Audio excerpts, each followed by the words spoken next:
आपका स्वागत है आपके अपने YouTube चैनल महाअध्ययन में। वीडियो को लाइक करें और अगर आपने अभी तक चैनल को सब्सक्राइब नहीं किया है तो जल्दी से कर दें। आज हम करने जा रहे हैं हमारी 7वीं कक्षा की सामाजिक विज्ञान की वर्कशीट, जो कि है हमारी इतिहास किताब से, यानी कि हमारे अतीत से। और वर्कशीट का नंबर है 12 और आज की तारीख है 6 नवंबर। आपको याद है हम दिल्ली के सुल्तानों के बारे में पढ़ रहे थे और आज हम उसी संदर्भ में कुछ और जानकारियों को इकट्ठा करते हैं। हम अब तक बात कर रहे थे अलाउद्दीन खिलजी के बारे में, तुगलक के बारे में और कुछ और अन्य बहुत सारी चीज़ों के बारे में। तो स्पेशली अगर हम ये कहेंगे खिलजी वंश और तुगलक वंश के बारे में बात कर रहे थे तो बिल्कुल गलत नहीं होगा। तो सबसे पहले देखिए, 15वीं और 16वीं शताब्दी में जो दिल्ली सल्तनत है उसके बारे में कुछ खास बातें हम जान लेते हैं कि तुगलक वंश के बाद दिल्ली पर जिन्होंने शासन किया, हमने बात की कि पहले गुलाम वंश था जिसमें हमने कुतुबुद्दीन ऐबक और इल्तुतमिश वगैरह के बारे में बात की थी। फिर उसके बाद था खिलजी वंश जिसमें हमने अलाउद्दीन खिलजी के बारे में बात की। फिर उसके बाद तुगलक वंश जिसमें हमने मोहम्मद तुगलक के बारे में बात की। उसके बाद कौन आए? उसके बाद आया लोधी वंश, फिर आया सैयद वंश और उसके बाद आया सूरी वंश। आपको ये याद रखना है, लोधी, सैयद और सूरी। इसके बाद इन तीनों के बारे में बात करेंगे। जब यहाँ पर हमने कहा सूरी वंश, तो ये देखिए यहाँ पर लिखा है शेर शाह सूरी। इसी सूरी वंश के शासक शेर शाह सूरी के बारे में लिखा है कि इसका शासनकाल था तो बहुत छोटा, लेकिन बहुत ही विकसित राज्य था इसका और बहुत शक्तिशाली भी था। इसके द्वारा जो शासन में नियम बनाए गए थे और जो व्यवस्था की गई थी वो भविष्य के राजाओं के लिए एक सीख बन गई, मिसाल बन गई। उदाहरण के लिए जैसे आज हम रिंग रोड की बात करते हैं, दिल्ली में रिंग रोड, ये उस समय शेर शाह सूरी ने बनवाए थे। सबसे ज्यादा दूरी तक जाने वाले रोड, जिसे हम रिंग रोड आज बोलते हैं या हम जिन्हें NH बोलते हैं, राष्ट्रीय मार्ग बोलते हैं, ऐसे राष्ट्रीय मार्ग शेर शाह सूरी ने अपने जमाने में बनवाए थे। तो जो आगे आने वाले राजाओं के लिए सबक हुए कि हमें भी ऐसे काम करने चाहिए। तो एक और तीसरी बात पढ़ लेते हैं। बंगाल, जौनपुर, मालवा, गुजरात, राजस्थान, दक्षिण भारत के अनेक राज्य एवं अफगान शासक दिल्ली सल्तनत के अंतिम वर्षों में अस्तित्व में आए। इसका मतलब क्या है कि दिल्ली सल्तनत की जब हम बात कर रहे हैं, 16वीं शताब्दी के अंत की जब हम करीब करीब बात करें, कुछ और राज्य ऐसे थे जो शक्तिशाली राज्यों के रूप में सामने आते हैं, जैसे बंगाल, जौनपुर, मालवा, गुजरात, राजस्थान और बहुत सारे या थोड़े से दक्षिण भारत के राज्य भी थे, जिसमें अफगान शासकों की बात करें तो वो भी सामने आए। तो चलो अब बढ़ते हैं आगे।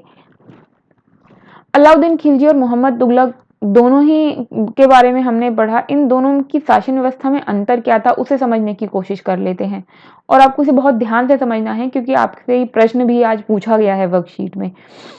सबसे पहले अलाउद्दीन खिलजी ने खुद को आक्रमण से बचाने के लिए एक बहुत बड़ी सेना बनाई थी, लेकिन मोहम्मद तुगलक ने जो बहुत बड़ी सेना बनाई थी वो बनाई थी ट्रांसोक्सियाना पर हमला करने के लिए।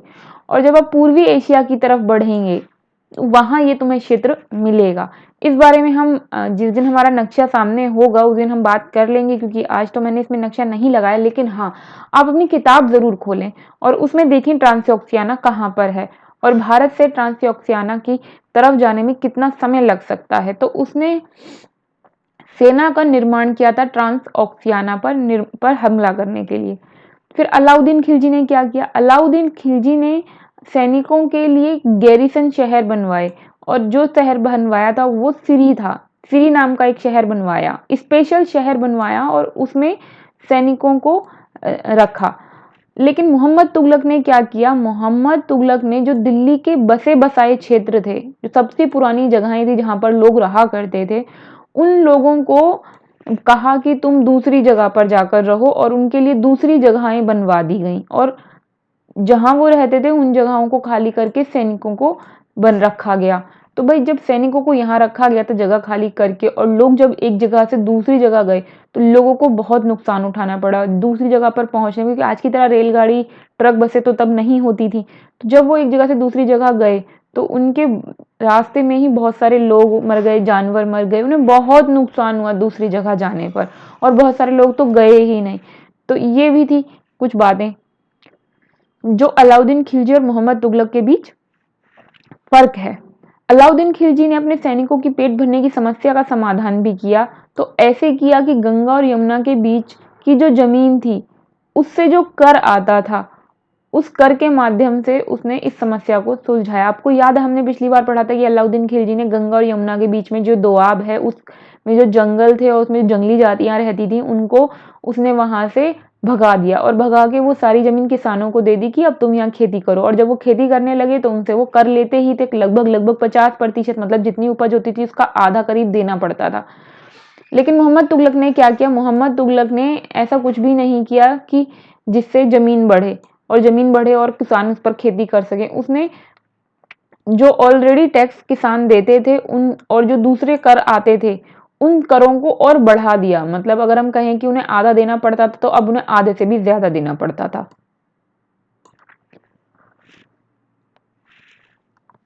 अगर हम बात करें अलाउद्दीन खिलजी की, कि अलाउद्दीन खिलजी ने सैनिकों को वेतन की जगह वेतन देना शुरू किया इक्ता की जगह। हमने किया था ना इक्ता और इक्तादार के बारे में ये सब पढ़ा था।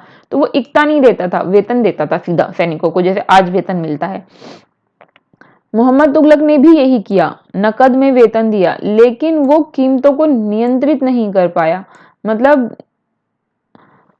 अलाउद्दीन खिलजी के समय में धन पर और जो कीमत थी, जैसे आज के टाइम में हम बात करते हैं करेंसी की, मुद्रा की, तो सरकार एक लिमिटेड मात्रा में नोट छापती है। ये नहीं कि हर कोई अपने घर में नोट छाप सकता है या उसकी नकल बना सकता है। तो इसे कहते हैं कीमत पर नियंत्रण करना। तो मोहम्मद तुगलक कीमत पर नियंत्रण नहीं कर पाया। और यहाँ पर मैं आपको एक बात बता दूं, मोहम्मद तुगलक एक ऐसा शासक था जिसने उस जमाने में सांकेतिक मुद्रा का प्रयोग किया। जैसे आज हम नोटों का इस्तेमाल करते हैं तो अगर है तो वो कागज का टुकड़ा, लेकिन उसकी वैल्यू है तो वो सांकेतिक मुद्रा है। ऐसी सांकेतिक मुद्रा मोहम्मद तुगलक ने अपने जमाने में चलाई थी और वो उस पर नियंत्रण नहीं कर पाया, जिसकी वजह से अर्थव्यवस्था में बड़ी समस्याएं खड़ी हो गई। अलाउद्दीन खिलजी ने सैन्य सुधार मतलब सैनिकों की स्थिति में सुधार किए और बहुत सारे दूसरे नियम जो है बनाए। राजस्व यानी कर लेने की जो प्रणाली थी उसमें भी सुधार किए और बहुत सारे ऐसे ही अच्छे उसने सुधार किए जिससे कि उसका राज्य और तरक्की कर सके। अब यहाँ पर हम मोहम्मद तुगलक को देखते हैं कि मोहम्मद तुगलक ने भी काफी सारे काम किए लेकिन वो सफल नहीं हुए। जैसे अलाउद्दीन खिलजी ने बाजार नियंत्रण प्रणाली बनाई, वो सफल हुई, लेकिन मोहम्मद तुगलक ने जितने भी काम किए वो सब असफल हो गए। उसने कश्मीर पर हमला किया, उसे पूरी तरीके से मिला लेने के लिए वो आक्रमण जो है विफल हो गया। उसने ट्रांसयोक्सियाना पर आक्रमण करने की योजना फिर जो बनाई थी, जिसकी वजह से उसने ये क्षेत्र खाली करवाए, इतने बड़ी सेना इकट्ठी की, वो भी उसने फिर अपना प्लान जो है वो छोड़ दिया, वो योजना ही छोड़ दी उसने और अपनी बड़ी सेना को भी भंग कर दिया। और जो शहर खाली करवा के दूसरी जगह लोगों को भेज रहा था, ये सब चीजें भी कामयाब नहीं हुई। तो इस तरह हम अलाउद्दीन खिलजी और मोहम्मद तुगलक के बीच में अगर अंतर देखते हैं तो दोनों ने एक ही काम किया, दोनों ने सेना बनाई, दोनों ने सेना के लिए किलेबंदी शहर यानी कि गैरिसन शहर की व्यवस्था की, दोनों ने उनके पेट भरने की व्यवस्था भी की, दोनों ने नकद वेतन भी दिया और दोनों ने उपाय भी किए। लेकिन जब हम इन अंतरों को देखते हैं तो अलाउद्दीन खिलजी सफल हुआ अपनी सभी चीजों में, लेकिन मोहम्मद तुगलक के द्वारा जो कुछ भी किया गया वो सब असफल हो गया उसमें। और क्यों हो गया वो हमने यहाँ पर देख ही लिया। जैसे हमने कहा कि उसने पेट भरने के लिए सैनिकों का और जमीन खाली करवा के उस पर किसानों को कहा खेती करो, जगह बढ़ा दी खेती की। लेकिन मोहम्मद तुगलक ने जगह तो नहीं बढ़ाई, उल्टा कर बढ़ा दिया, जिससे कि लोगों पर आर्थिक दबाव बढ़ गया। तो ये थी आज की कुछ खास बातें। अब आगे बढ़ो और यहाँ पर लिखा है कि हमें कल्पना करनी है कि अगर हम अलाउद्दीन खिलजी या मोहम्मद तुगलक के शासन काल में किसान होते तो क्या होता अगर हम कर नहीं चुका पाते।